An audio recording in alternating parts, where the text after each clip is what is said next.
Hi everybody, welcome to H+W Knitting 101. This tutorial is for pucker-free colorwork knitting, and I am using Harris, which is my cardigan design from our Deep Winter 2021 collection, and I'm just following the main chart that is in the pattern for the yoke. And as you'll see, I'm about a little more than halfway done. If you have the chart or the pattern or are using this,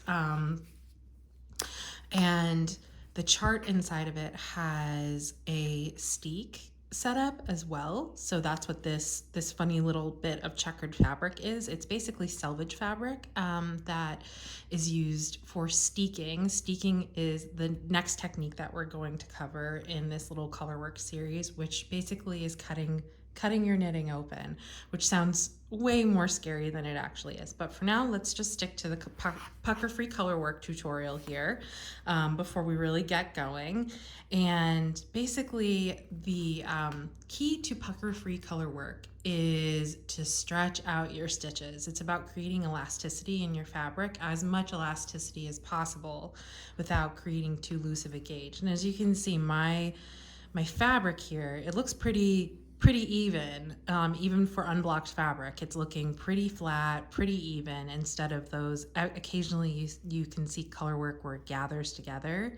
Here that's called puckering, and it's not usually something that you want in a garment. Sometimes you do, but in this case, for this kind of fabric, we don't want that. So let me just get started here.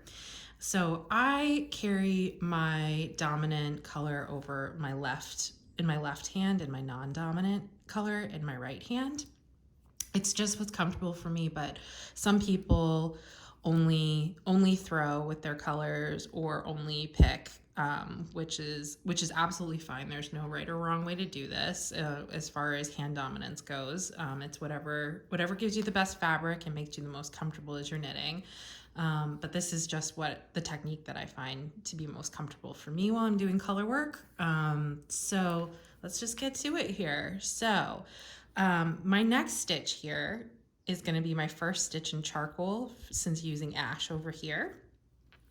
So I have these 3 stitches here, and what I want to do is just stretch out these stitches across my needle, my right hand needle, as much as possible, so that the float that I'm creating behind my fabric here is as long as it pretty much can be without creating too loose of a gauge. So let me just show you what that means. So I have them all stretched out here, and then I'm gonna stick my needle in here, make sure they're still stretched out, and then I'm gonna knit my first stitch with charcoal. And then I'm gonna knit the next one right away just to lock that float tension in place. So as you can see, I've created this float behind here, behind the ash stitches, that's very stretchy. So let's just knit a few more stitches in charcoal as per the chart. Okay. And then this is going to be my first stitch using ash again. So as you can see, I have more stitches here. So that means that it's going to be a longer float, but I'm going to do the same thing. It doesn't matter. I'm going to do the same thing, stretch my stitches out, and then knit my first stitch in ash. And as you can see, all of these stitches are pretty stretched out. We're creating this long float behind here with all of these stitches stretched out, right? Then we're gonna knit our next 2 stitches.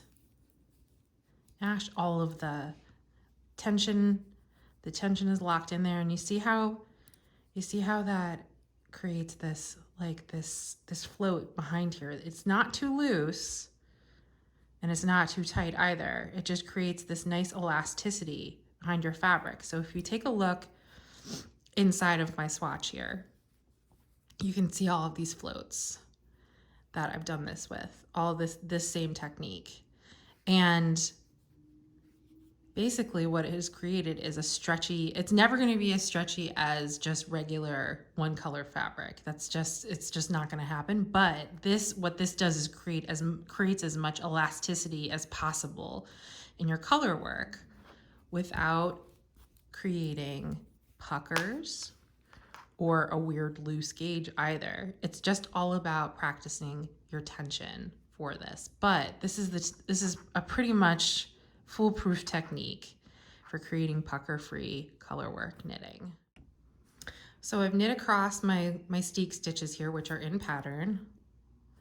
And I'm just going to show how to do it one more time. So we're just going to go over here, and I'll knit across this whole motif here so you can see how I do this across a bunch of stitches. So I'm going to knit my first stitch over here in ash, and you see how I just I'm just going to do it as I normally knit at my regular speed, so you can see how quickly this actually does go. I'm actually I found that my color work goes very quickly using this technique, because I never have to really go back and worry about my fabric tension, and it's just the more that I stretch out my stitches, the more pleased I am with the final result. So as you can see, I'm stretching my stitches out here. I'm gonna go loop behind, see that nice long float we've got going on there. So I'll pick up my speed here a bit. Stretch it out. Beep.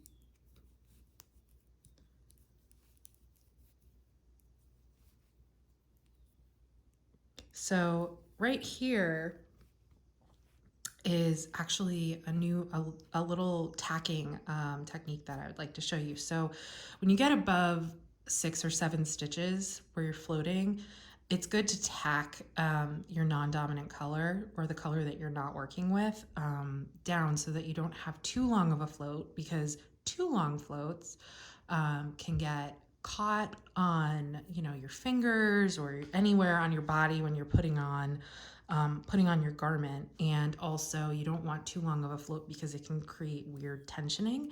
So there's this little tacking technique that we use, and basically what you're going to do, because this next stitch that I'm going into here is charcoal, and it's going to be charcoal all the way down to here, so that's like a whole bunch of stitches, and I really don't want my float to be that long. So what I do is, before I knit with my charcoal, I'm going to take my ash and loop it around just as if I was going to knit with it. And then I loop my charcoal around, and then I take off the ash. And you see how it's caught here? And then I pull my charcoal stitch through, and this ash is almost tacked down. To finish tacking it down, you have to just knit your next stitch in charcoal.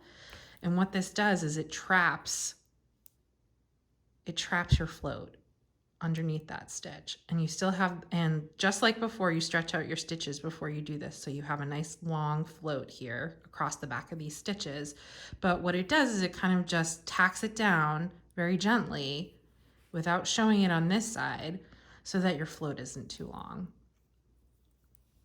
So I'm just going to finish doing these stitches here, and here's my last, oops, split that, no, don't want that. My last stitch in charcoal, and then we're going to stretch out our stitches and knit our first stitch in ash. Second stitch to help lock that float down, and now we're just knitting normally. So again, same thing. This is our first charcoal stitch. Stretch out your stitches, knit across. And that's really it. That is the big secret to pucker-free colorwork knitting. I know it seems really self-explanatory, but the most important thing when knitting colorwork like this is to practice your tension before committing to a huge project like a sweater. But if you're ready to go forth and knit a cardigan like this, like Harris or any other colorwork design, this is the technique that I recommend and that we all use to make sure that our fabric is nice and smooth. So as you can see, the fabric is it's still a little lumpy and bumpy because I haven't blocked it yet. But and that's pretty much the case for all colorwork fabric before you block it, even if it is, it does have this nice even tension in the back. So after it's blocked, I'm going to show you what that looks like in just a second. Okay, so here is my nearly completed swatch, still unblocked here, but what I have for the next tutorial, which is about steeking, which means cutting open your fabric to open up a cardigan that you've worked in the round, like this one.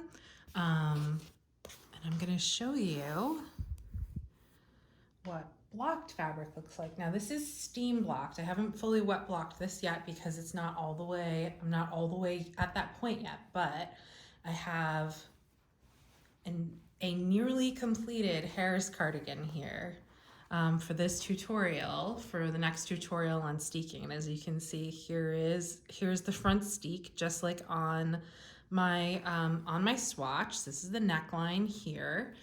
And the next tutorial, what we're going to cover is, sorry about that little camera shake, is cutting open the front of your cardigan and installing a zipper into your finished cardigan with using a sewing machine. Now you can also do all of this with by hand. You don't need to have a sewing machine to do this, but I'm going to demonstrate everything on using a sewing machine just for ease.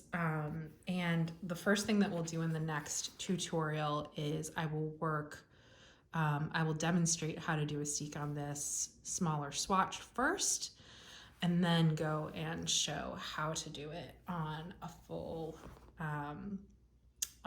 cardigan like this one. So stay tuned for that.